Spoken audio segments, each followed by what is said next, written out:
Uma boa noite a todas e todos.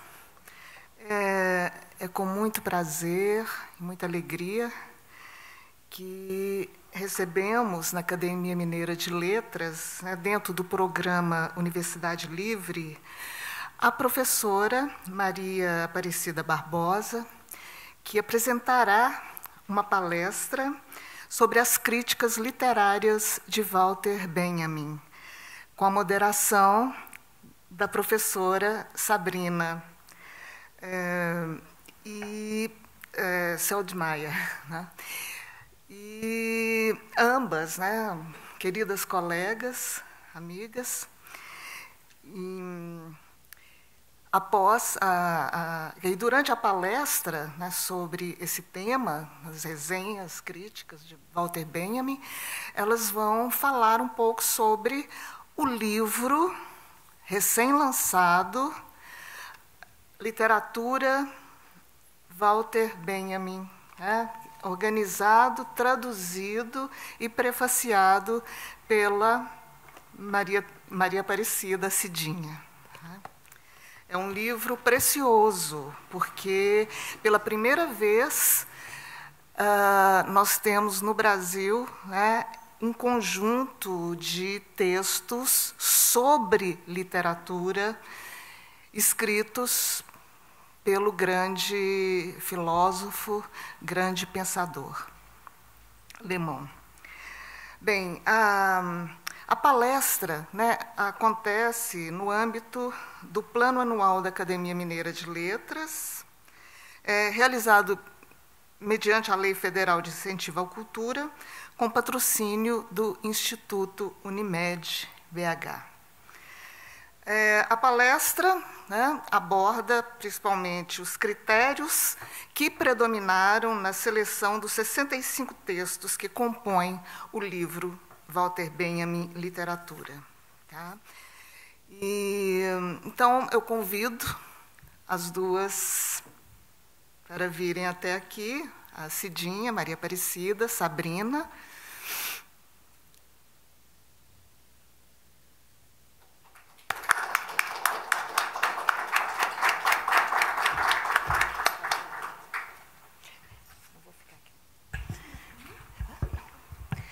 Então,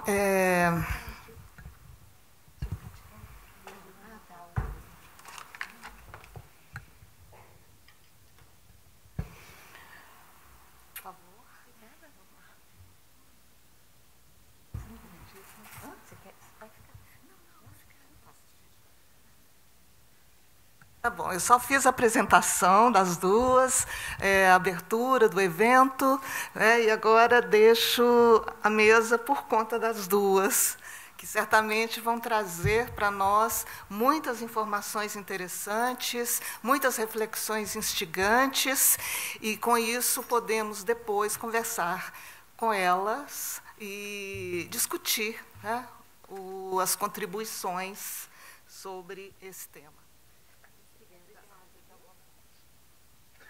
Alô, alô, está funcionando? Aqui é o livro que eu mencionei.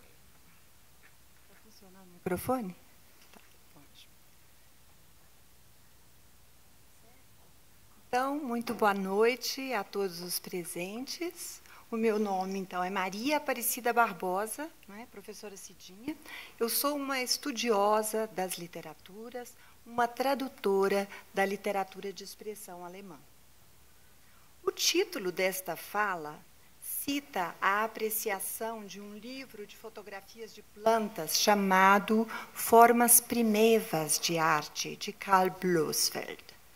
Benjamin brinca aqui com a estimulante impertinência de partilhar a leitura com alguém sem ser convidado. Tomar lugar no pensamento daquele potencial leitor com ideias, indagações, convicções, caprichos, preconceitos. E, dessa maneira, diz ele, a crítica poderia despertar o desejo da leitura. Então, para nós, como professoras, é muito importante, a grande motivação. A obra de Walter Benjamin tem uma recepção de enorme importância no Brasil. Desde os anos 1980, com aquelas primeiras traduções editadas pela Brasiliense, pela Cultrix, com a Universidade de São Paulo, os estudos acadêmicos se orientam consideravelmente pelos subsídios das obras alemãs, né, da Suhrkamp, né, são essas obras aí, que foram organizadas, a obra que foi organizada pelo Tiedemann e o Schweppenhäuser, com a colaboração do Adorno e do Scholle.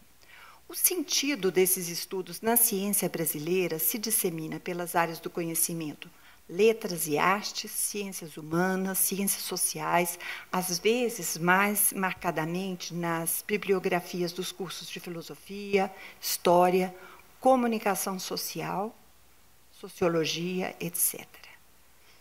Mas a pergunta que a gente faz sempre aqui é por que o nome do escritor Walter Benjamin permanece tão presente nas referências bibliográficas tantos anos após a sua morte? Ora, sua obra é imbuída de um imenso poder de resistência política contra arbitrariedades e se correlaciona com uma série de acontecimentos históricos do século XX. As duas grandes guerras, a ditadura fascista na Alemanha, as perseguições aos judeus e a outros povos também, o sionismo, os conflitos do Oriente Médio e, direta ou indiretamente, também a outros conflitos atuais. Por outro lado, e é aqui que a gente então se pauta, os estudos literários são valiosos recursos didáticos, motivação e inspiração para a educação. A pesquisa para o livro Walter Benjamin Literatura teve lugar no calor das salas de aula de literatura e nas aulas de teoria da tradução.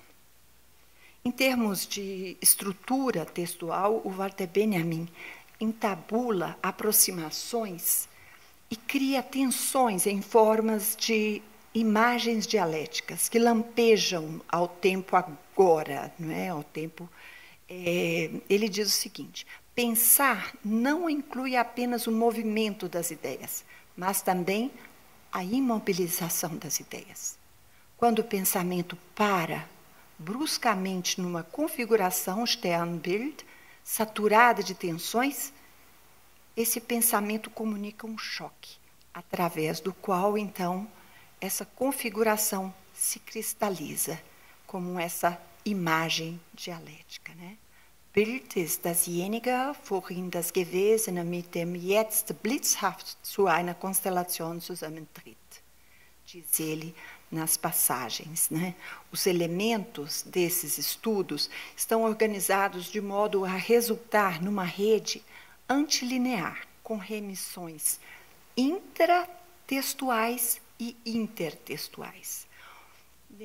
Entre outros textos, eu traduzi uma carta que foi escrita em 1916 ao escritor e editor Martin Buber, né? E nessa carta ele aponta ao primeiro romantismo alemão, que é um romantismo filosófico, né? Foi uma de suas referências nos seus estudos, né? E nessa carta, ele trata de inquietações que ele tinha. Ele era ainda jovem, né? Em 1916. Ele nasceu em 1892 e viveu até 1940. E nessa carta ele fala sobre a linguagem seria um conjunto das manifestações da vida do espírito no ser humano. A linguagem seria um princípio orientado para a comunicação de conteúdos espirituais nos seus respectivos domínios. Não é?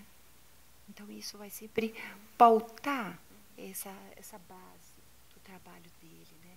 O que ele estudou nesse momento, em 1916. Né? Tem um estudo que já foi traduzido ao português, chamado Sobre a Linguagem em Geral e sobre a Linguagem Humana. É um trabalho muito bonito. vou falar um pouco de algumas facetas do seu trabalho, né? O reconhecimento, sempre dentro das letras. O reconhecimento do Benjamin como um tradutor deriva da versão que ele fez dos poemas de Baudelaire, chamados Quadros Parisienses, que ele burilou durante uma década. A publicação dessas traduções ao alemão vinha precedida de um ensaio chamado A Tarefa do Tradutor, Die Aufgabe des Übersetzers. E nesse ensaio ele valoriza o papel da tradução ao afirmar que a língua se amplia por meio da reescrita oriunda dessa língua estrangeira, né? Seria um Fortleben, uma sobrevivência daquela obra agora numa outra língua, né? A tradução favorece, então, essa aproximação entre as pessoas por meio do compartilhamento de experiências. Ele próprio fez traduções do Marcel Proust, que ele realizou juntamente com um amigo chamado Franz Hessel. A gente tem até um doutorando fazendo um trabalho sobre os textos do Franz Hessel, né? E eram pesquisas que ele fazia também naquele momento concernentes à experiência pessoal como contribuição. Tá bom, vou ficar mais perto, né? Obrigada. Como a experiência pessoal como contributo à experiência social, né? A memória voluntária, segundo ele, seria alcançada com o esforço de rememorar apoiada na inteligência, ao passo que uma memória involuntária seria possível de se chegar literalmente por acaso, né? As narrativas do Walter Benjamin não funcionam como crônicas, senão que são expedições individuais à profundidade das recordações, né? E ele fundamentava-se nas pesquisas da história da arte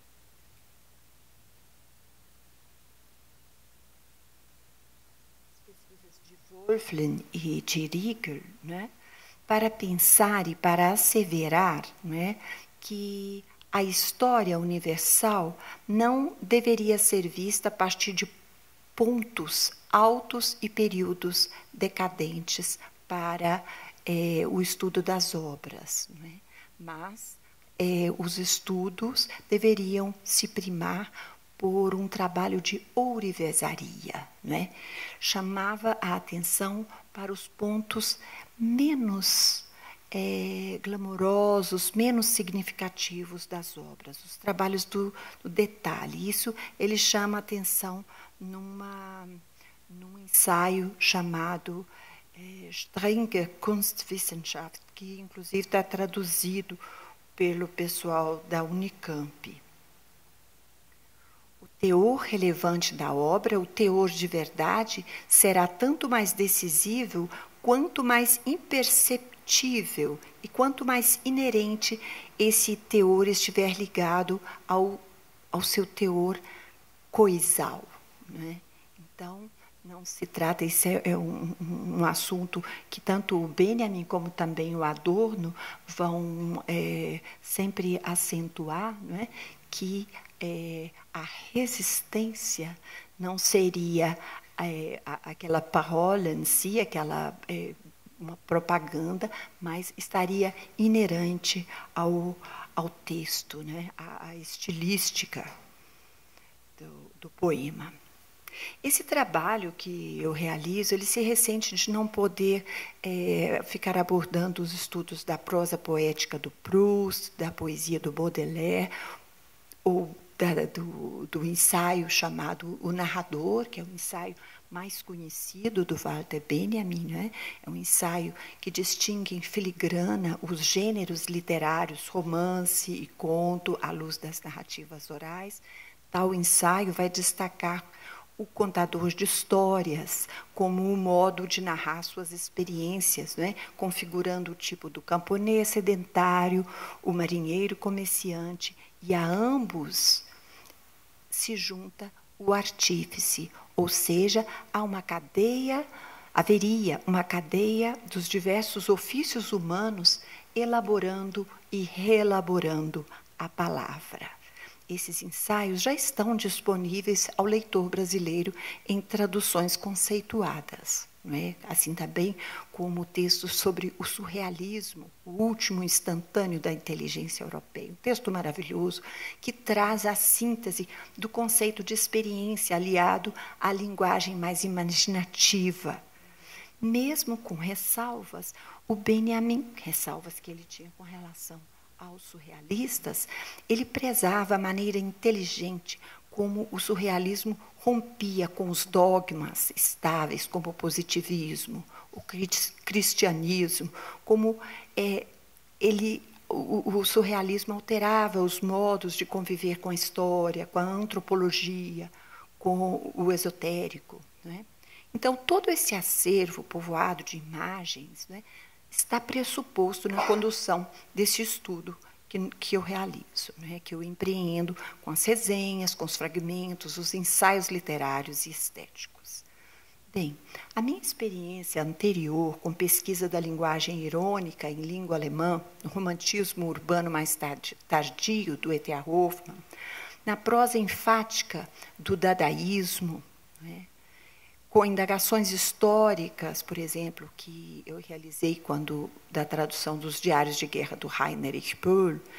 Agora, neste momento, para pensar um primeiro critério de escolha dos textos, eu recupero as leituras que realizei na graduação da Comunicação Social da Fafiche, que eram aqueles textos que eu li ainda muito jovem, nas traduções, e que agora eu repenso. A obra de arte na era da sua reprodutibilidade técnica, a pequena história da fotografia, etc.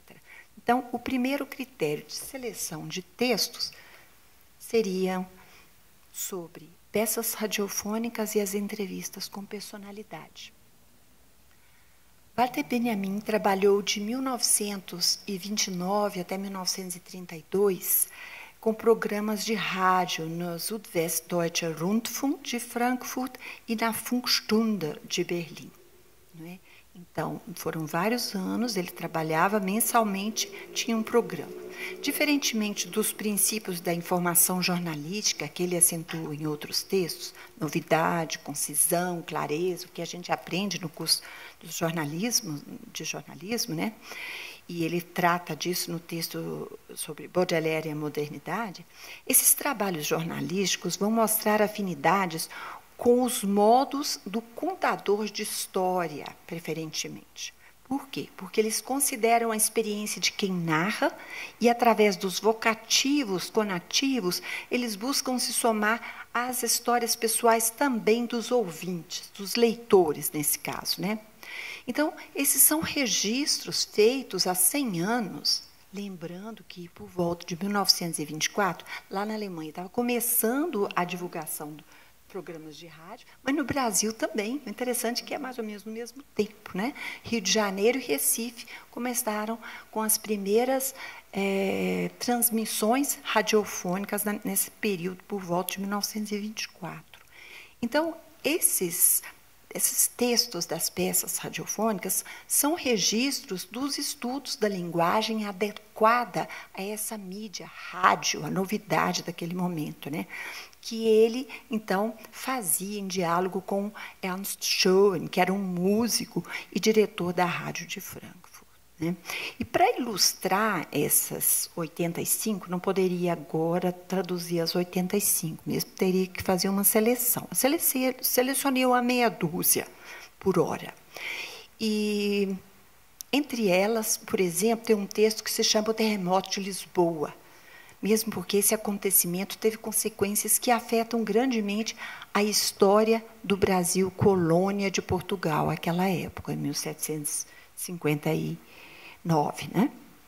Então, outras peças, como o Dr. Fausto, o Caspar Hauser, o Cagliostro, essa figura incrível, né? Que fez um grande sucesso, como prestidigitador na época do esclarecimento, né? Uma época em que você pensa, não é possível uma pessoa assim fazer sucesso na época do esclarecimento? Sim, esse é o grande enigma, né? E também ele realizava entrevistas, né? Como a entrevista com o André Gide, né? E outras peças radiofônicas constituem relatos sobre o rádio, sobre as preferências do público leitor. Muito curioso esse texto sobre o público leitor, que, segundo Walter Benjamin, eles não gostavam, o público leitor não gostava muito de ler livros clássicos. A maioria dos leitores gostava mesmo de almanaques, romances de amor, romances de aventura. Então, com isso, a gente tem um ponto que é muito importante nos estudos literários do Walter Benjamin, que ele defendia sempre que seria necessário estar sempre fazendo uma revisão dos códigos da cultura burguesa de elite, em face do surgimento de outros estratos sociais. Não é? Então, isso também que a gente tem que está sempre repensando e sempre, assim, um pouco atualizando, revendo os nossos conceitos, né? Como entrevistador, ele foi adquirindo cada vez uma reputação assim mais requintada, tal. E quando o André Gide esteve em Berlim, por exemplo, ele exigiu que fosse entrevistado somente pelo Walter Benjamin. Então, quer dizer que ele foi se tornando uma figura assim de destaque. Agora eu queria pensar um outro viés desse trabalho, não é, que também, como eu disse, é preciso a gente ficar sempre dessacralizando esses cânones, né? Então a gente fica pensando, será que o Walter Benjamin estudava só o Brecht, o Kafka, o Karl Kraus, não é? Só essas figuras assim canônicas? Não, eu chamo a atenção para a interlocução dele com as figuras femininas, né? Essas figuras femininas surgem na obra dele como sujeito, né? Como protagonista, o assunto, e também como interlocutoras. Né? Ele resenhou livros de autoria de mulheres, né? Escreveu muito também discutindo questões teóricas trazidas em publicações escritas por mulheres. Não é? Uma dessas entrevistas aconteceu em 1928 com a Annie Mae Wong, que foi a primeira atriz de Hollywood com ascendência asiática, mas ela era nascida em Los Angeles. Ela era uma atriz, naquele momento, de muito sucesso, e trabalhava com Marlene Dietrich, com Laurence Olivier, e quando ela esteve em Berlim, a caminho de Londres, para filmagens de vários filmes, tal, o Benjamin, então, foi encarregado de entrevistá-la. Ele já estivera em Moscou, na Letônia, na Suíça, na Espanha, na Itália e na França. Mas, nesta entrevista, ele põe à prova a sua habilidade de estabelecer contatos mundanos com uma personalidade que era desconcertante, não é? Permeava aquela entrevista um desafio que era colocado a esse entrevistador, de lidar com seus preconceitos, né? De fazer uma entrevista com essa pessoa assim, diferente. Não é? De várias formas, ela era uma pioneira. E também com o fator político da crescente xenofobia que graçava na Alemanha, naquele final dos séculos XX, da década de 20 a 100 anos atrás, né? Essa xenofobia que viria a afetar gravemente a sua condição pessoal, a partir de 33, sobretudo, mas já naquele momento já era sensível isso, né? Benjamin dá a conhecer a poesia da Gertrude Colmar, a prosa da Maria Louise Fleischer. Tem um texto aqui que eu acho que seria muito interessante também para os escritores pensarem como ele comenta essa linguagem diferente da Maria Louise Fleischer, que era uma pessoa da província. e como ela fazia uma apologia dessa linguagem orgulhosa. Ela falava: eu sou lá de Patrocínio. Ela era de Ingolstadt, né? Então ela falava aquilo abertamente, com muita alegria, e trabalhava essa linguagem, essa terminologia, não é? De uma maneira estilizada, não é? Que foi bastante interessante para a gente. Esse é um tema que a gente sempre tem que voltar a pensar, não é? Como que a gente traz essa linguagem, essas marcas regionais na literatura. Tem um texto muito bonito do Antônio Cândido que fala disso, esqueci o nome. Mas é muito... Lembra desse texto? Não, tem um texto que ele fala de como trazer a linguagem regional sem ser clichê e sem trazer isso de uma forma pejorativa, né? Então, esse é um viés que eu acho bastante interessante. Eu gosto muito quando ele traz, por exemplo, os textos, os livros das mulheres teóricas, né? Como, por exemplo, os trabalhos sobre grafologia da Anja Mendelssohn, né? São muito respeitosas e muito profundas essas leituras que ele faz do trabalho dela, né? Uma interlocução muito interessante ele teve com a Adrienne Monnier, que era uma livreira e uma poeta francesa, né? Ela era, inclusive, a namorada daquela que foi a editora do Ulisses, né? Na França, que foi a primeira edição do Ulisses em 1924, foi feito pela namorada dela, tal. Então era essa a vanguarda na França naquele momento.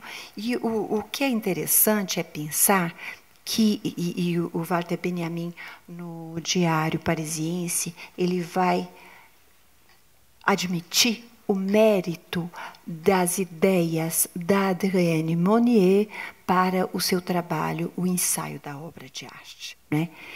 Ele vai dizer que ele tinha uma grande resistência a trabalhar com reproduções fotográficas de obras de arte quando ele estudava a pintura, por exemplo, né? Ele achava que não, que tinha que ser diretamente em frente àquela obra de arte, não é? Por causa da aura e tal.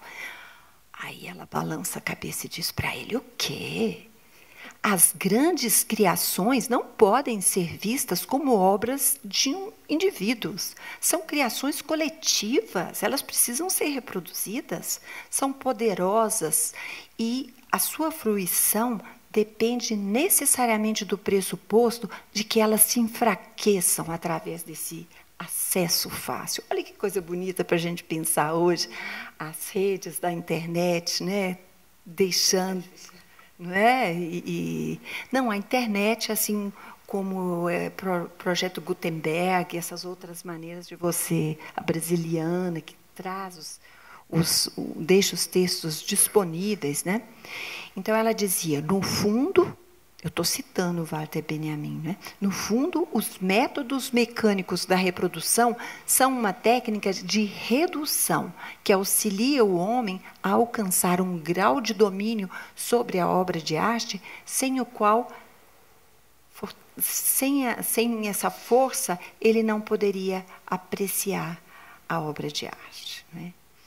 Então, ele admite a importância da Adrienne Monnier nessa pesquisa que ele vai realizar sobre a aura e sobre a importância da reprodução técnica da fotografia, né? E também ele admite que ele é tributário da pesquisa da Gisele Freund na composição da pequena história da fotografia, não é? Ao contrário do preconceito generalizado de que atrela técnica a declínio artístico, a Gisele Freund vai dizer, ela vai comprovar que a técnica fotográfica indicava possibilidades artísticas, possibilidades estéticas, né?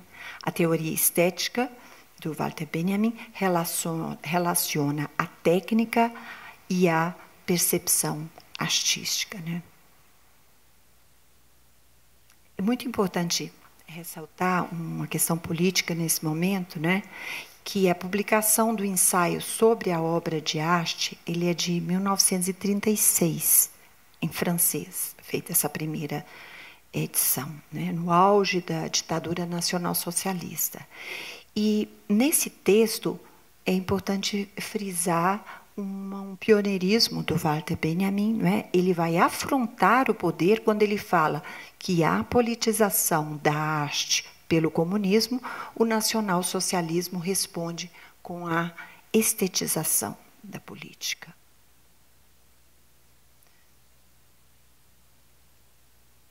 Queria fazer agora 3 digressões breves, assim, para lembrar que as resenhas do Walter Benjamin, elas não tratavam somente de textos literários, né? Elas tratavam também de outros assuntos, porque, como vocês sabem, se trata de um escritor que era assim muito polivalente. Ele trabalhava em várias frentes e isso não está naturalmente dissociado, né?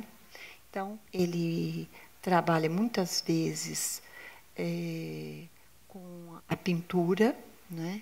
Tem as cartas de Paris que ele escreve sobre pintura, né?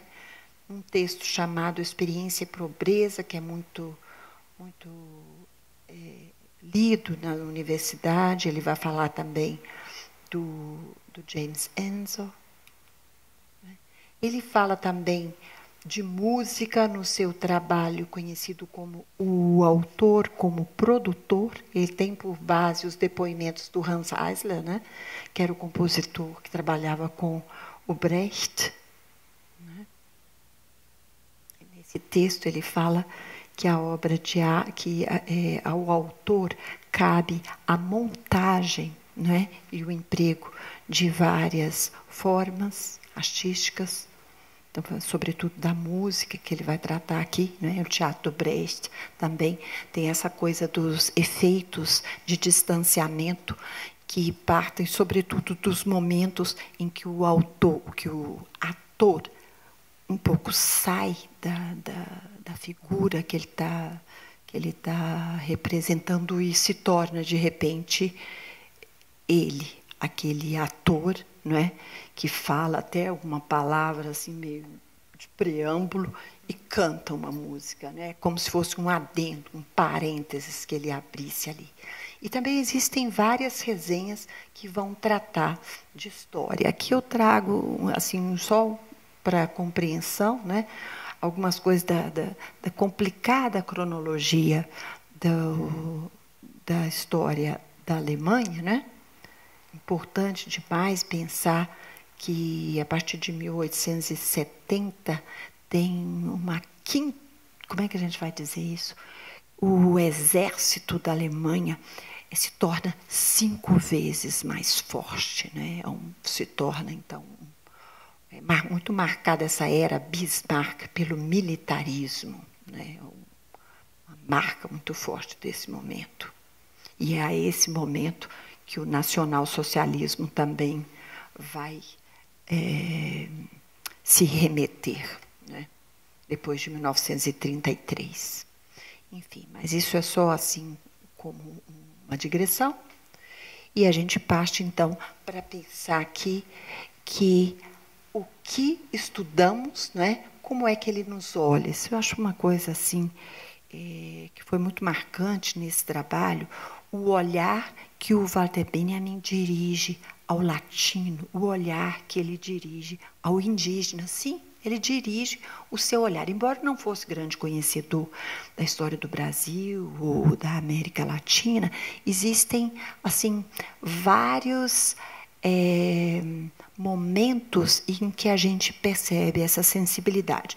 Por exemplo, né, o papel importante que ele confere ao Calderón, né, as peças do Calderón, no seu estudo sobre o teatro, chamado o estudo sobre o drama trágico, né? Ele diz, então, na apresentação do seu tratado, que o Calderón de la Barca era o eixo do qual partiam todas as suas considerações no tratado. Né? Então, e ele vai enaltecer o tempo todo o teatro espanhol em detrimento desse Trauerspiel alemão. Ele vai dizer o drama trágico alemão nunca conseguiu distribuir secretamente os traços de uma personagem pelas 1000 dobras de uma roupagem alegórica, como faz o Calderón. Por quê? Porque o teatro alemão sempre foi obcecado pela seriedade, não é? E, embora fosse um padre, o Calderón tinha então uma maneira assim de não ser tão patético, não é? Nos dramas trágicos tinha sempre uma coisa mais estilizada, não é? E é isso, essa é uma dos pontos. Ele também faz um estudo sobre um livro ele faz uma resenha sobre um livro que trata do Bartolomeu de las Casas. O Bartolomeu de las Casas já defendia também um padre, por volta de 1530, 1540, bem no início da colonização da América Central. Ele vai se confrontar com a maneira como os latinos, né, como os indígenas, estavam sendo torturados, massacrados pelos colonizadores. O Walter Benjamin se empenha nisso e elogiosamente falando do Bartolomé de las Casas e acentuando que, desde o início, a colonização foi um antro de tantas torturas devido à cobiça pelo ouro, pela prata que foi encontrada na América, né? Então, são esses alguns pontos. Lê do engano comete aquele que pensa que o Walter Benjamin só tratava da literatura francesa. Isso é comum se pensar no Brasil, porque esses são os trabalhos que são mais veiculados por aqui, não é? Mas ele tem trabalhos importantíssimos sobre a literatura alemã. É uma bibliografia para a gente que trabalha com esse viés, não é? É uma referência muito importante. Então, por exemplo, sobre uma pessoa como esse Wieland, né, que foi o primeiro tradutor de Shakespeare ao alemão, traduziu já em 1761 A Tempestade. Começou bem, né, com A Tempestade, depois traduziu mais 20 outras peças teatrais do Shakespeare. Só que o Walter Benjamin diz que esse é um tipo de escritor que compõe hoje alguma coisa como o humus da língua materna, mas não, a gente tem que ter assim, certas ressalvas para não ficar sempre destacando aquelas figuras que já teve uma transformação, já se transformou numa outra coisa, né? Não, é uma coisa que a gente tem que pensar também sobre os nossos cânones. Não necessariamente é preciso revisitá-los, né?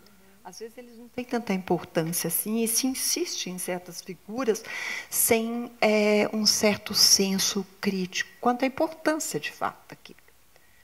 Nos trabalhos que o Walter Benjamin escreve sobre o Goethe, por exemplo, no centenário de morte dele, em 1932, um trabalho longo, ou sobre o Schiller, a resenha sobre a edição cota de 34, ele está sempre deplorando uma característica dos estudos literários de enaltecer demasiadamente a figura do escritor em detrimento da obra em si, do estudo da obra em si, né?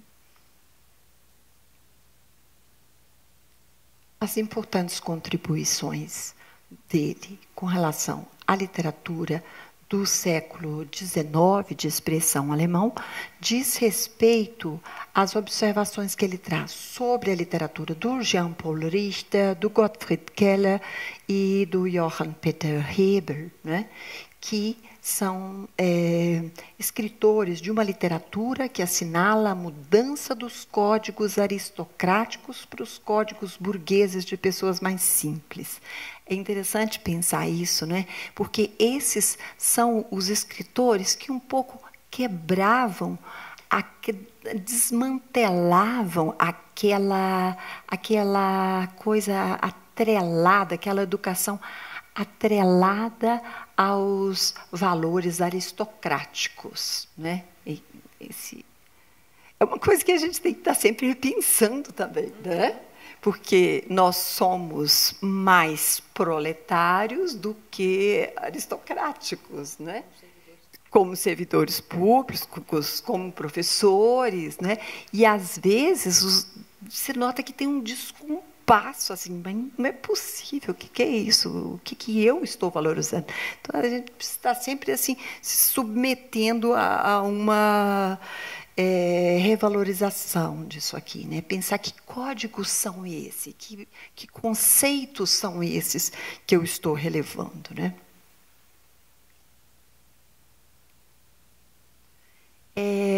Nas críticas, eu acho que também, para as pessoas que escrevem críticas, Gustavo, por exemplo, né? Para as pessoas que estão sempre escrevendo as críticas, as resenhas, é interessante observar o olhar como é que ele aborda o texto, né? Tem sempre, às vezes, um ponto daquele livro apreciado que ele vai relevar, mas a resenha é sempre muito atravessada por um pensamento muito próprio, muito singular. Então, não é uma ecfrase, uma descrição assim do texto do outro, mas é uma visão assim muito própria que ele traz. Às vezes aquele livro é só uma motivação, um ponto de partida, né? Como um texto que ele vai ele fala, por exemplo, chama A Lareira, né? Ele fala assim que as pessoas estavam em frente, estavam numa roda, conversando, e elas vão se perguntar o que eu faço numa noite tediosa. Tal. Então, tem umas coisas assim, às vezes o próprio livro resenhado vem muito en passant naquela crítica e ele vai trazer uma longa reflexão sobre o romance e dizer que o romance deve ser apreciado da maneira como o fogo vai aos poucos queimando aquela lenha, né? Então, que é uma coisa, uma maturação lenta, que aquela pessoa que está lendo de uma maneira muito solitária precisa apreciar e maturar aquilo com muito vagar, com o tempo, né? Eu acho assim, bem avant la lettre, por exemplo, o trabalho que ele faz com relação à publicação das obras completas do Gottfried Keller, né, que é um autor que a gente conhece pouco no Brasil, tem um ou outro livro só traduzido em português, mas é uma figura que o Benjamin sempre destaca dentro do século XIX, porque ele traz essa linguagem. Ele é um desses escritores, um escritor suíço, que vai apresentar essas pessoas simples, vai apresentar os modos simples, uma linguagem diferente, uma coisa diferente com relação a esses clássicos que a gente conhece, sobretudo do classicismo alemão, né?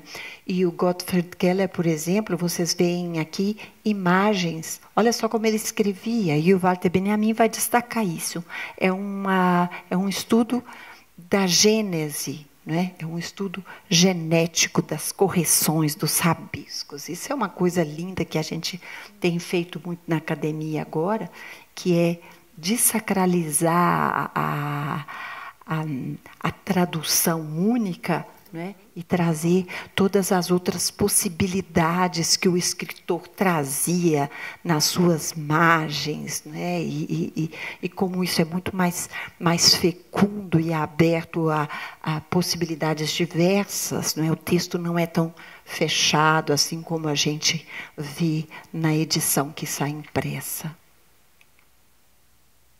Então, quanto ao Max Brod, por exemplo, a gente sabe, porque nós temos uma tradução de um texto em que o Walter Benjamin defende o Max Brod pelo fato de não ter respeitado os desejos do Kafka e ter, sim, colocado, salvado a obra e editado e tudo, né? Mas não era uma concordância, uma afinidade, né? O Benjamin, nessa resenha que ele faz do livro com a biografia do Franz Kafka, ele vai criticar muito a maneira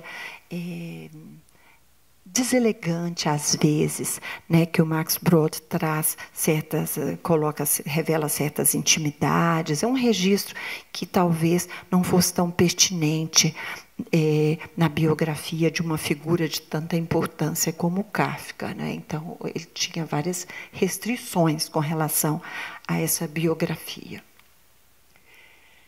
Então, existem outros critérios aqui sobre os quais agora eu não vou me deter, eu não estou controlando o tempo, mas eu acho que já falei bastante. Então, são os motivos sexuais, a prostituta, o apache, coisas que ele já tratou, às vezes, nos textos sobre o Baudelaire, né? Nas passagens também, não é? Mas eu queria pensar um pouquinho, finalmente, nessa questão da literatura de expressão russa. Crucial para compreender essa inclinação do escritor à literatura russa foi o seu encontro, né, que aconteceu em 1924 com a Assia Lasses, que era uma paixão que vai reorientar o seu repertório de leituras, não é? Essa dramaturga, essa pensadora, diretora de teatro, não é? E de Riga, não é? E ele vai, então, a partir desse momento, reavaliar o seu repertório de leituras e vai se aproximar de outros estudos, né? A essa pessoa, ele dedica o livro Einbahnstraße, né? a Rua de Mão Única, e ele vai, então, a partir de 1926, final de 26, janeiro de 27, ele vai a Moscou, escreve um importante diário de Moscou, né?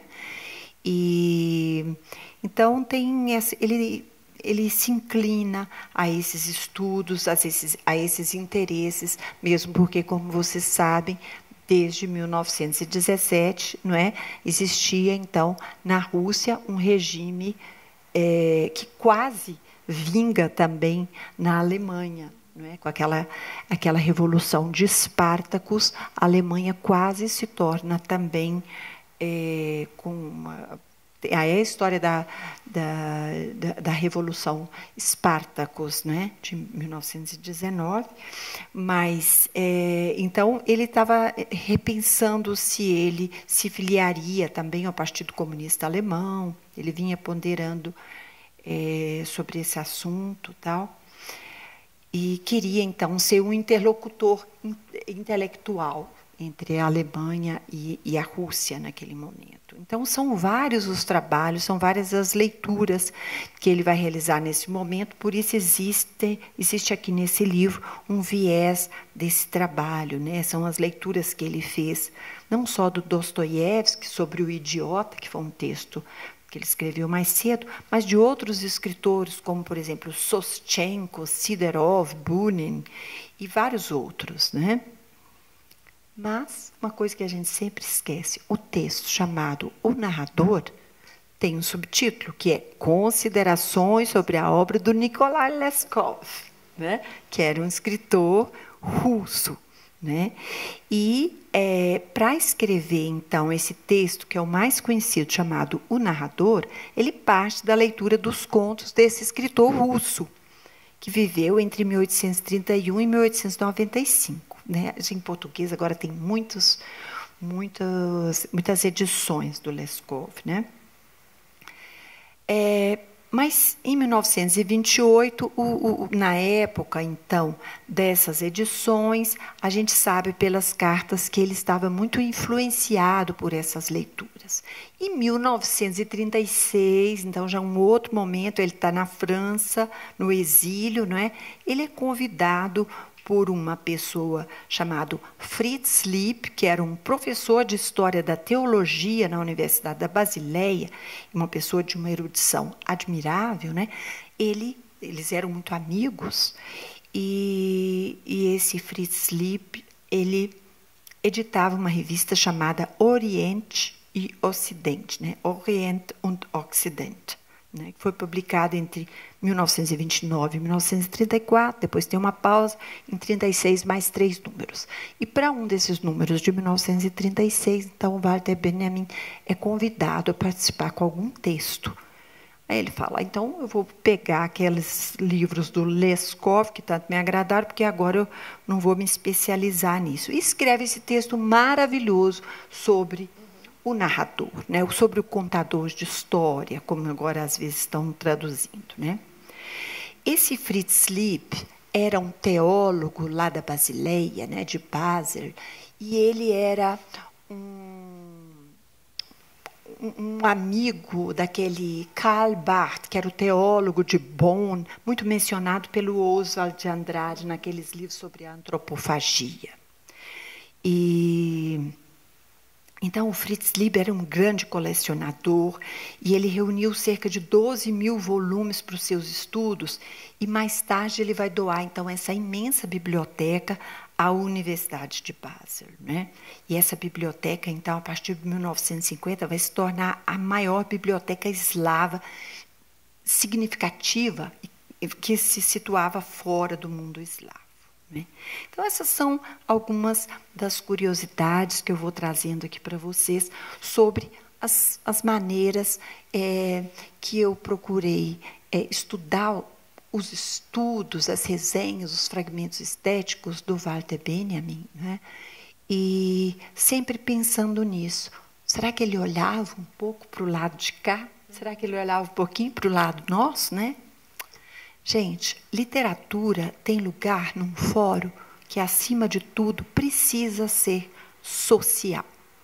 E é por isso que nós estamos aqui hoje, por isso que eu estou aqui me expondo aqui na frente, embora isso não seja muito a minha praia, eu gosto mesmo de estudar, mas eu estou me colocando esse desafio de estar aqui participando com vocês nesse lugar muito simbólico de Minas Gerais, que marcando também minha volta para Belo Horizonte, que é uma coisa importante, que eu estou muito feliz com isso.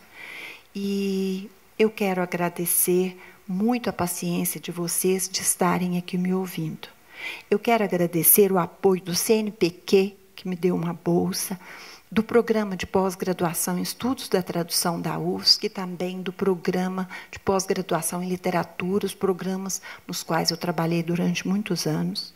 Eu agradeço aos meus queridos estudantes, os professores da UFSC, os meus interlocutores, e também agradeço às pessoas que compõem a nossa querida Universidade Pública Brasileira. Especialmente por essa noite, eu quero agradecer muito a minha amiga Marister, pela intermediação, a Sabrina, pela companhia agora na conversa que nós vamos ter, a equipe da Academia Mineira de Letras, pela acolhida, ao Werner Heidermann, meu querido marido, pelo diálogo na revisão das coisas que eu escrevo, das minhas traduções, pela parceria nas traduções específicas. Eu quero agradecer a Rita Jover Faleiros, que traduziu uma carta em francês, e ao nosso querido Georg Otter. Muito obrigada a vocês todos. É isso.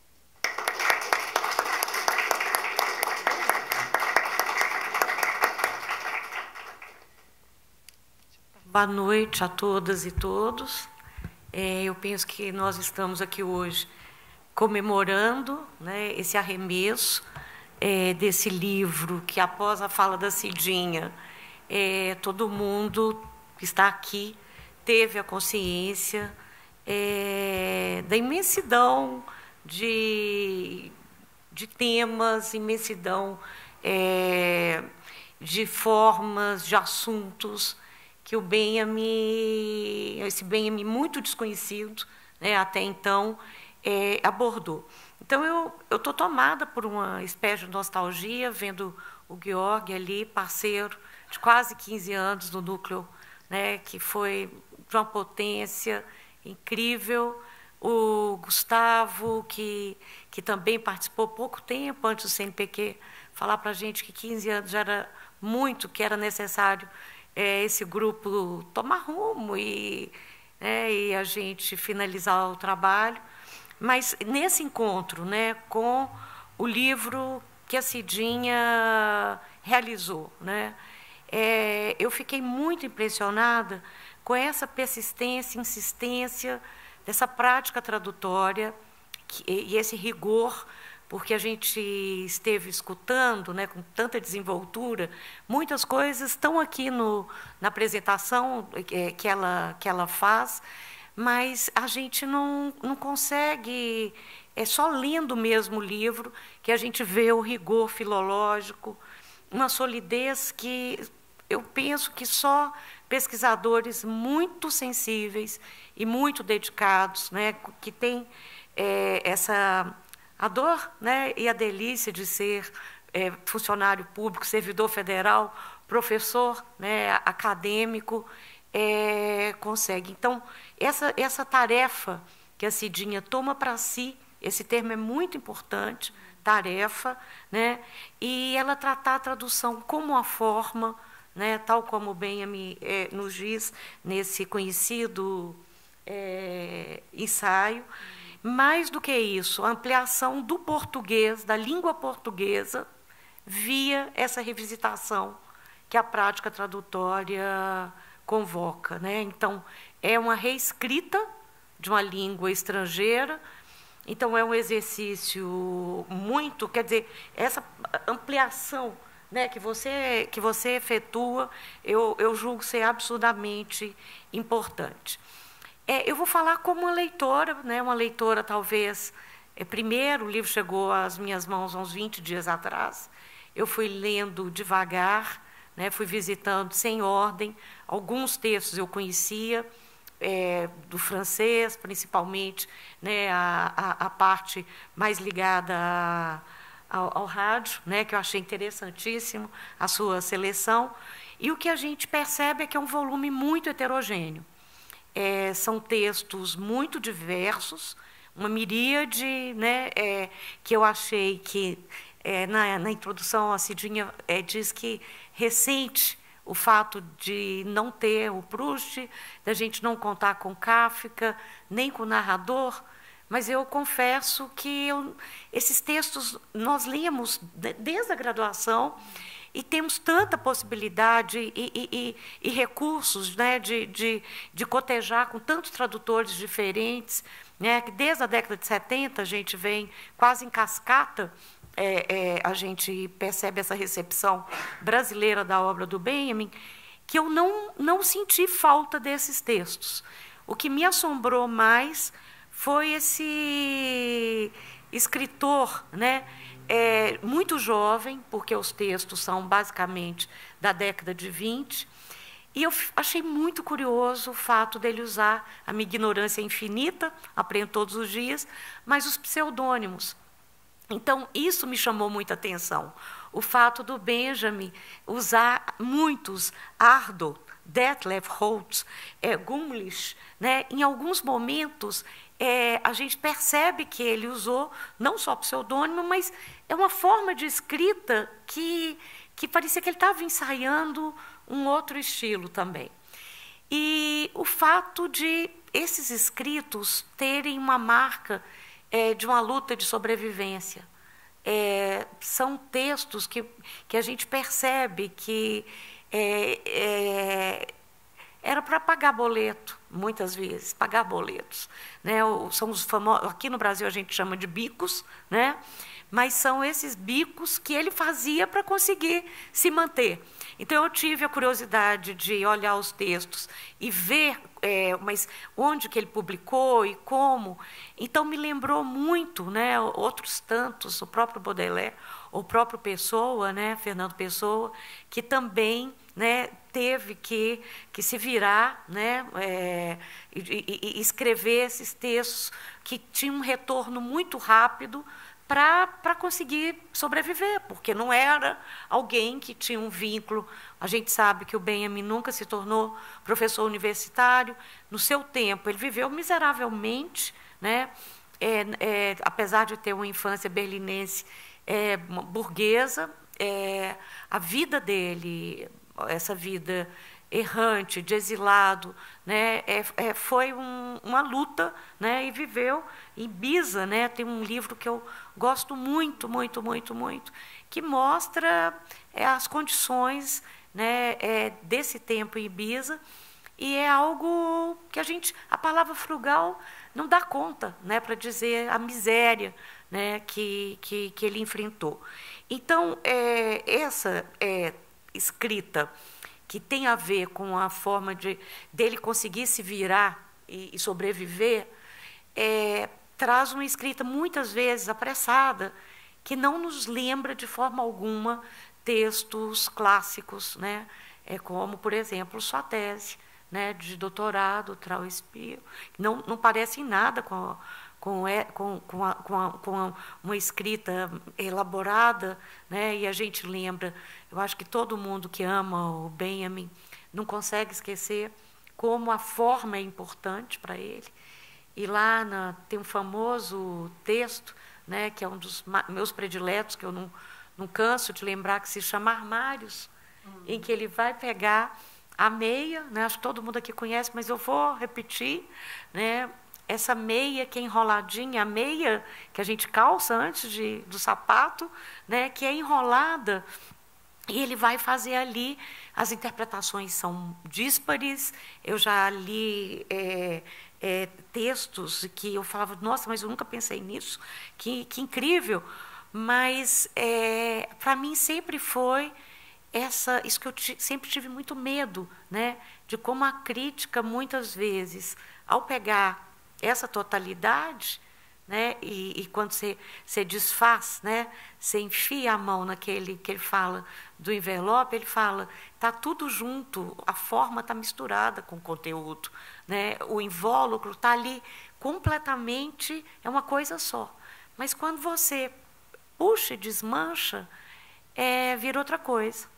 Então, eu sempre tive muito medo da crítica nesse sentido, de fazer outra coisa com o objeto, com aquilo que a gente lê e com aquilo que nos arrebata, né? Seja a poesia, seja a prosa. Então, a questão da forma, e a forma está ligada ao conteúdo, isso é algo que a gente encontra no jovem Benjamin até o final. E eu senti, lendo esses textos, que muitos deles tinham uma pressa, né? Uma pressa para se publicar. E isso me fez... Eu quero muito escutar, né, essa tradutora, né, me falar sobre isso.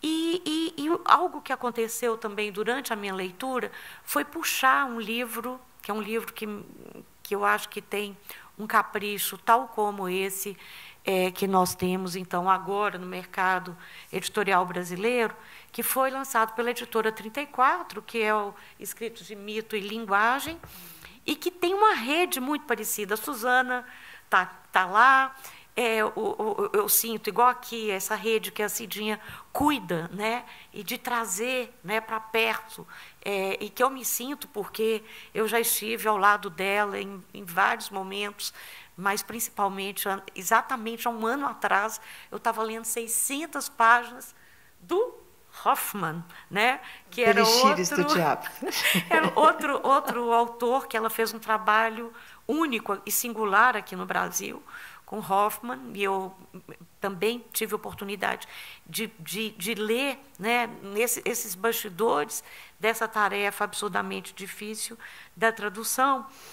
E acho que aqui, quando eu falei que não fazem falta o Proust, nem o Dostoiévski, nem o narrador, porque é impressionante a quantidade de escritores que a gente não tinha no mercado editorial brasileiro, textos, né, do Benjamin sobre eles.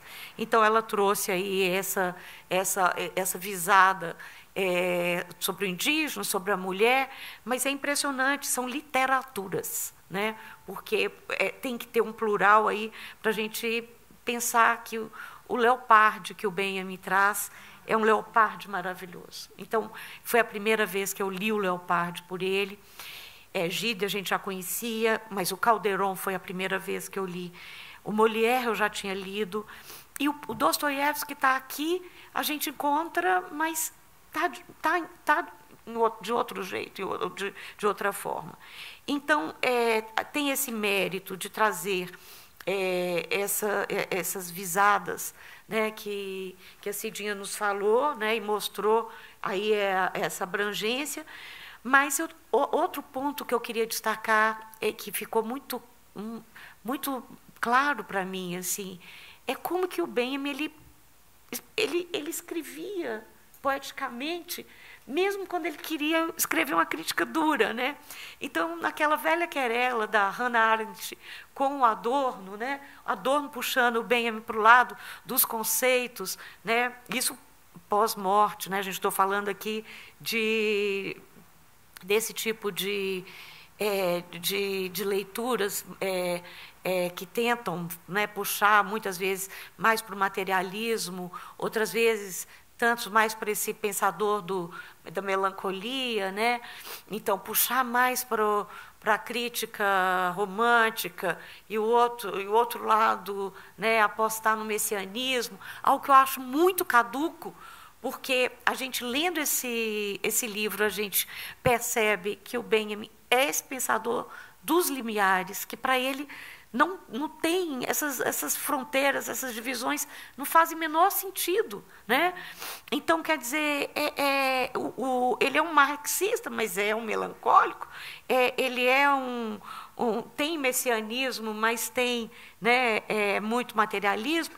Então, me lembra isso do Destino e Caráter, que é um texto que eu gosto muito, né, que a gente não sabe onde está um crítico literário, a gente está ali lendo um texto de literatura ou é pura filosofia. Então, o Benjamin aqui também é esse pensador dos limiares, dos umbrais, dessas interfaces. Eu não encontrei, né, não dá para a gente falar, então, que é um crítico literário. Longe disso, é esse Benjamin totalmente, né, das misturas. Mas a dimensão simbólica, né, da linguagem, isso que eu estou falando, né, do uso da metáfora. Ele usa muita metáfora, né? Então, é algo que muito a filosofia, eu acho que tem, né, certa filosofia. Então, estou pensando mais em Kant, né, que a gente sabe que o Benjamin tentou, né, atravessar de uma forma muito elegante, né, essa herança, e enfrentou muito cabalmente, e aí sim, com muita virulência, o historicismo, né? E ele faz, então, a gente pode falar que eu não consigo esquecer, né, o Benjamin, como a Beatriz Sarlo propõe num conhecido ensaio, que nós devemos esquecer Benjamin, porque foi esse livro que a gente tem que comemorar, né, essa tradutora incrível, que me fez também voltar num texto. Eu voltei no Goethe, voltei no Voltaire, né, e li outra vez o poema sobre o desastre de Lisboa, né, que a gente sabe que o terremoto aconteceu em 1755, e alguns que falam que deve-se colocar em xeque a qualidade desse poema do Voltaire, mas eu li E só quero ler alguns versinhos para vocês lembrarem comigo. Né? Voltaire começa, na década de 50, 1800, passado poucas décadas depois dessa tragédia, ele diz: ó míseros mortais, ó terra deplorável, de todos os mortais, momento inexplicável, eterno sustentado, inútil dor também.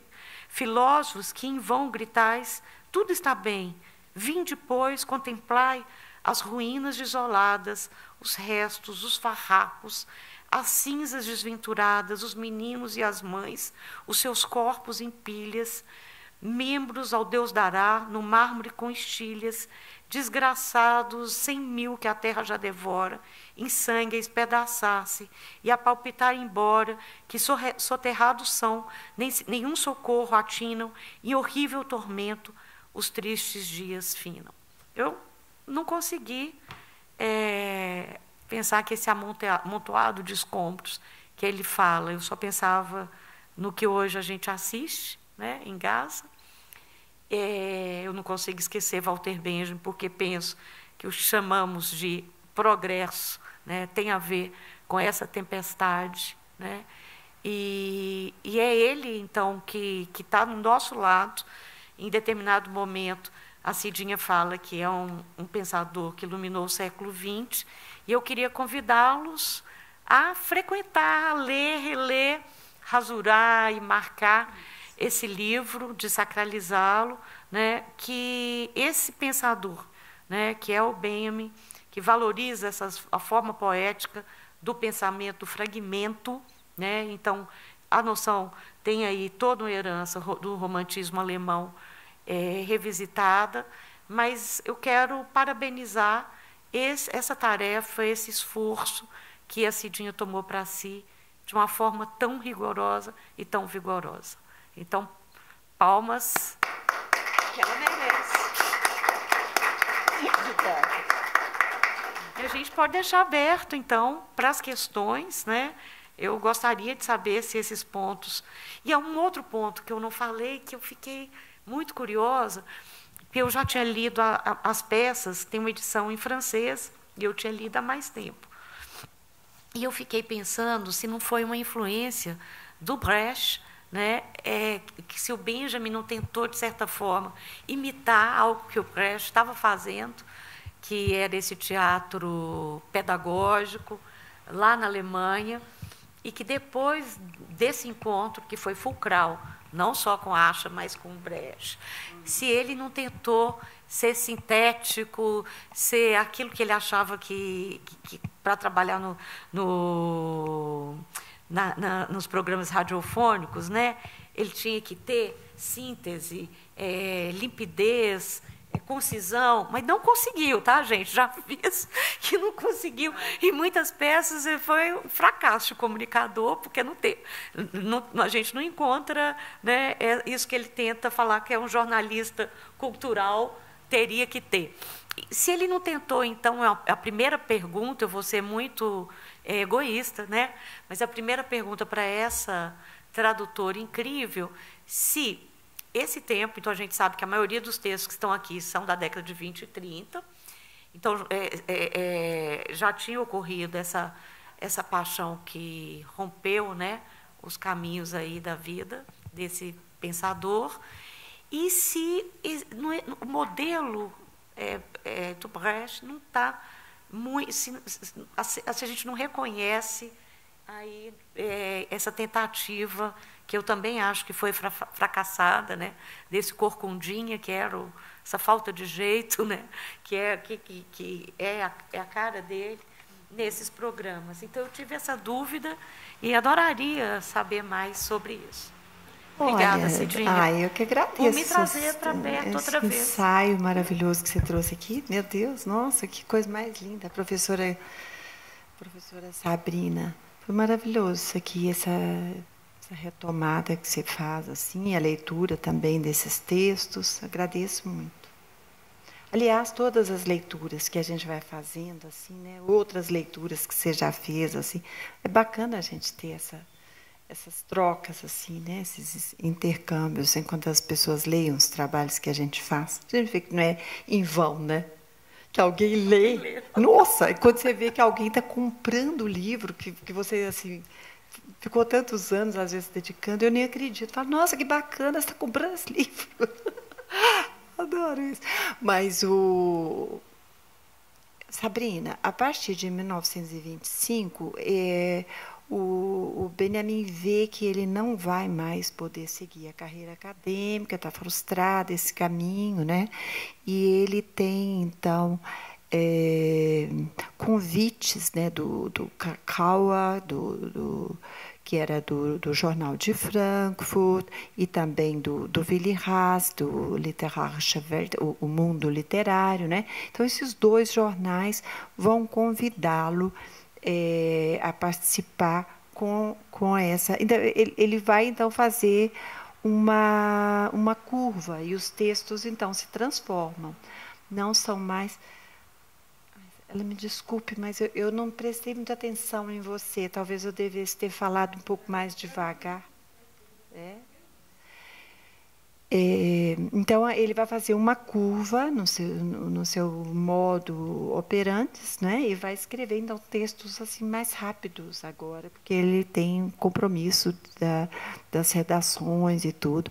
E tem essa aproximação mais tarde, nos anos 20, então, com Brecht. Mas eu nunca cheguei a pensar assim, se haveria uma certa disputa assim, nessa coisa. Eu vejo um desejo de aprender, né?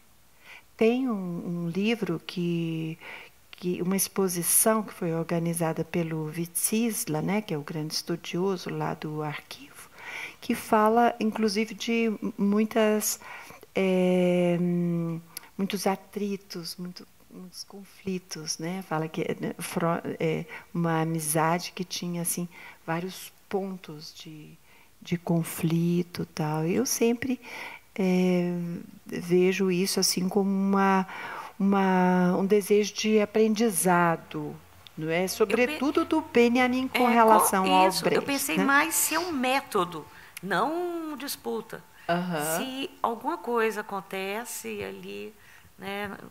Eu pensei em reler os Diários de Moscou. Sim. E tudo, para ver se esse método de popularização, método mesmo que do teatro, se ele leva para as peças. Então, foi algo que... Para as peças radiofônicas que você diz, né?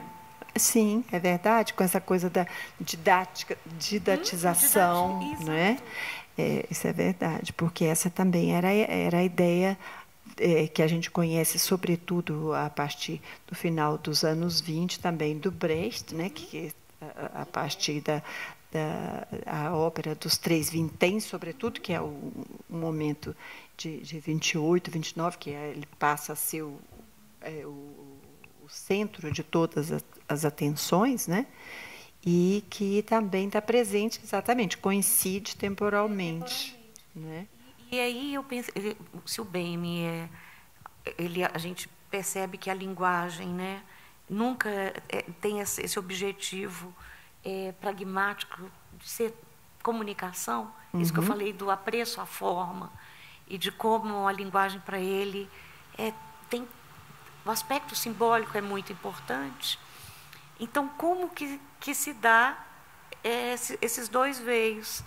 Então, eu pensei muito sobre isso. Sim, Sabrina, é muito importante pensar isso, que ele enfatiza em outros momentos também, que ali é uma linguagem que é muito mais próxima, então, do contador de histórias do que dos tratados, por exemplo, que é o tratado do drama trágico, sobre o barroco, né?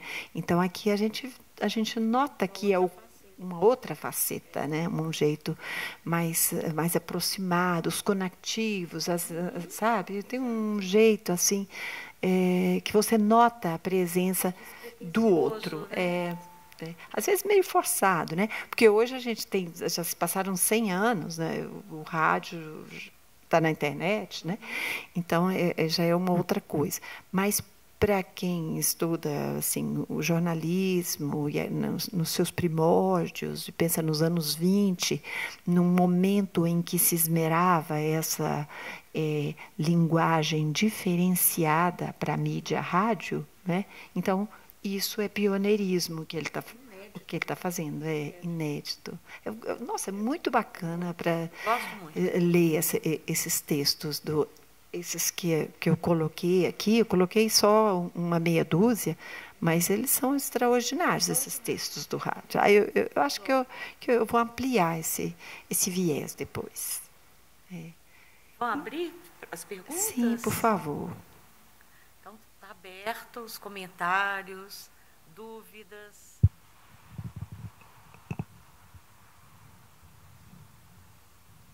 Georg, e aí, Georg? O que você está pensando aí? De não falar do assunto?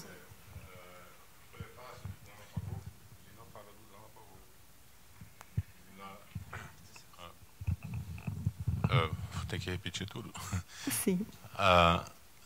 Claro, estou brincando, mas falei que ele domina a arte de não falar do assunto, no sentido de que no prefácio para o livro do Dama Barroco, ele não fala do Dama Barroco, quer dizer, só no final, um pouco. Uhum. Você falou que a tarefa do tradutor é prefácio para os poemas de Baudelaire. Sim. Ele não fala em Baudelaire. E você falou que nas resenhas ele não fala em Aufhänger, quer dizer, ele não fala do livro, mas pega assim o livro apenas como ponto de partida para uns devaneios, digamos assim, dele, né? E assim só toca no livro assim meio ocasionalmente, né?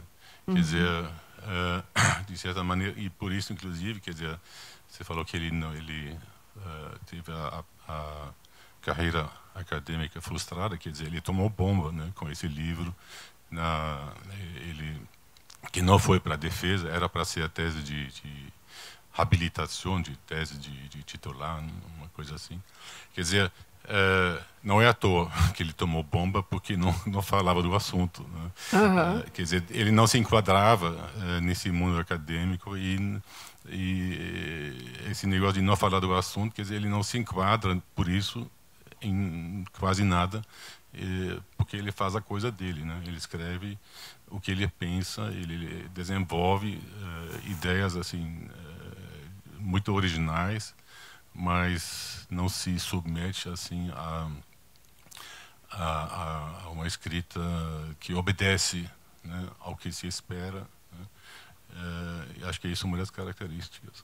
Só um comentário. Sim, Georg, eu agradeço demais esse apontamento que você faz, esse comentário, porque, gente, isso é o que nos leva a pensar que esse é o escritor ideal para a gente motivar o pessoal a ler, né? Da universidade, entre os estudantes. Porque o que a gente quer mais do que as pessoas... incentivar as pessoas a lerem e se posicionarem, a fazer isso aqui com o livro, deixa o livro para lá, e a pensarem por si mesmos, né? Eu acho que esse método é desvio. O método do desvio, exatamente, né? Essa frase resume tudo. Método é desvio. Então, isso que você está falando é o cerne. São muito criativas, né? Tem um texto, tem uma hora que ele vai falar, por exemplo, ele faz uma resenha de um livro chamado Sertão, do Pulgar, um livro de 1928, né? Hinterland. Aí ele começa o livro falando assim: natureza é lá onde você, sem você mesmo, fica só. Aí eu cito isso, né? Então, eu acho assim, são essas coisas assim, um fragmento assim, né? Elucidador, pronto, né? A natureza é lá onde você, sem você, você está só. É muito lindo isso, né? Eu acho que sempre tem essas singularidades assim. Aí o pensamento dele, o pensamento, a discussão que ele vai entabular a partir daqueles motivos assim, é o que nos interessa de fato, né? Como isso vai se desenvolver. Wander. Obrigado, Cida. Bom, te confesso que eu fiquei muito curioso quando você abordou a questão da mulher, né? Da resenha que ele fez, inclusive, eu não me recordo o nome dela, é Marie-Louise Fleischer, exato. Yeah. Tá. É que é uma escritora. Mas, diga. O que me chamou a atenção, porque no meu último livro, romance regional, eu incorporei algumas palavras da língua da Tabatinga, que é falada, né, num quilombo lá na minha cidade, né, dentro disso que você trouxe aí agora, né, de trazer o regional, trazer aquilo lá de patrocínio, eu trouxe de bom despacho, né. E eu peguei algumas palavras do dicionário até da professora Sônia Queiroz, né, da Fale também, que ela fez uma pesquisa lá na cidade sobre essa dialeto, língua, linguagem, né, que agora está sendo inclusive registrado como língua mesmo, né, patrimônio da nossa cidade. E ao trazer essas palavras para o texto, né, elas foram incorporadas, elas estão, né, permeiam ali o texto. Uma das críticas nas resenhas que eu tenho recebido é exatamente isso, né? Se não está um pouquinho fora, né, daquele contexto. Na verdade, a história se passa naquele quilombo, né? Entendo. E claro que eu não domino essa língua, né? Eu como escritor, autor daquela obra, eu não domino a língua, mas eu fiz pesquisa, né? E como também eu vivi naquela região, algumas palavras também estão na minha linguagem, né? As pessoas de bom despacho falam também essas palavras, né? Então eu queria que você falasse um pouquinho mais, que eu fiquei curioso. Tá, eu acho sobre esse essa resenha muito dele. rico, muito bacana. Obrigado. Depois eu espero que a gente possa falar especificamente sobre o caso do seu livro quando eu vir a lê-lo. Mas, Gustavo, você não se lembra do nome desse ensaio do Antônio Cândido, que ele trata dos dialetos, não? Depois eu vou lembrar, Wanda, depois eu vou te falar. E é sobre o regional, não, mas tem um que ele fala da linguagem. Depois eu vou te trazer o nome desse texto, que ele fala que também não se pode pecar. Ele menciona um escritor que parece que peca pelo excesso e que ele considera isso uma forma assim, que ficou pejorativa com relação aos falantes daquele estilo linguístico. Mas aqui no caso, quando o Walter Benjamin fala dessa Marie-Louise Fleischer, que aliás depois um livro dela que se chamava Pioneiros de Ingolstadt, alguma coisa assim, vai se tornar, por exemplo, um filme do Fassbinder, né? Então ela vai servir de roteiro vai ser adaptado ao cinema no final dos anos 60 pelo Fassbinder, né? Que é um importante diretor do cinema alemão. Mas o que o escritor vai falar nessa resenha é que parece que essa Marie-Louise Fleischer, que eu lia os livros que estão resenhados pelo Walter Benjamin na medida do possível. Esse, por exemplo, são livros, esses Marie-Louise Fleischer, por exemplo, foram livros que eu li então para entender isso. Ele fala que ela faz uso de uma linguagem estilizada, né? Então a gente lembra também do Guimarães Rosa, que aí é a discussão, né? Fala-se assim, uma linguagem estilizada, não é criada artisticamente, com um apuro estético. Então, essa é uma discussão assim, bastante complexa, né? De como a literatura, então, vai fazer uso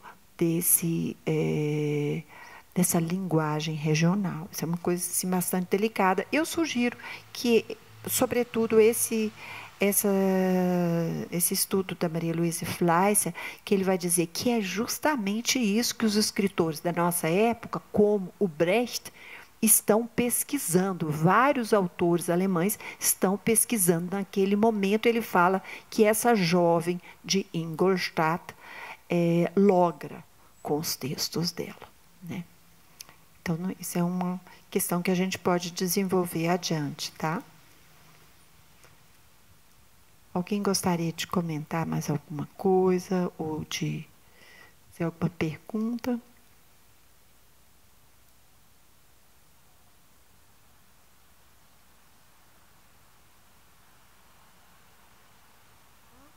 Queria agradecer a essa casa, Academia Mineira de Letras, a Esther, que nos recebeu, a Cidinha, e eu quero desejar um destino muito bonito para esse livro, né? E que ele tenha uma vida, né? E parabenizar mais uma vez essa insistência, esse trabalho imenso que você tem de trazer para a gente, né, em português, essa língua, né, que, segundo alguns, ninguém lê e ninguém sabe no resto do mundo, né, ampliar a obra do Benjamin, que eu acho que está acontecendo no gerúndio, né, e que não dá para a gente falar. Eu já escutei muito assim, não, a moda de leitura do Benjamin. E o seu livro demonstra isso, a persistência, a pertinência, né, que a gente não consegue esquecer. Vamos abrir mais o repertório agora, né? Isso mesmo. Muito obrigada a todos e todos.